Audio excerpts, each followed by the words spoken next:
আবু হুরায়রা রাদিয়াল্লাহু তাআলা আনহু হতে বর্ণিত, তিনি বলেন, রাসূলুল্লাহ সাল্লাল্লাহু আলাইহি ওয়াসাল্লাম বলেছেন, তোমরা কি জানো? দরিদ্রকে সাহাবীগণ বললেন, আমাদের মধ্যে দরিদ্র তো সেই, যার নিকট দিরহামও নেই এবং কোনো সম্পদও নেই।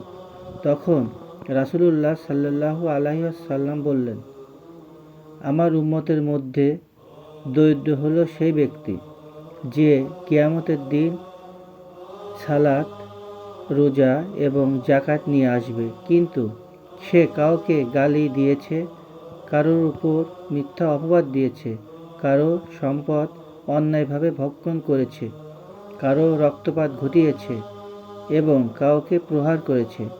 অতঃপর তার নেক আমল থেকে এ ব্যক্তি ও ব্যক্তি যার উপর সে অত্যাচার করেছে নেক আমল নিয়ে নেওয়া হবে। যদি তার হক পরিশোধ করার আগেই নেক আমল শেষ হয়ে যায়, তবে পাওনাদারের গুনাহ তার উপর চাপানো হবে এবং এরপর তাকে জাহান্নামে নিক্ষেপ করা হবে।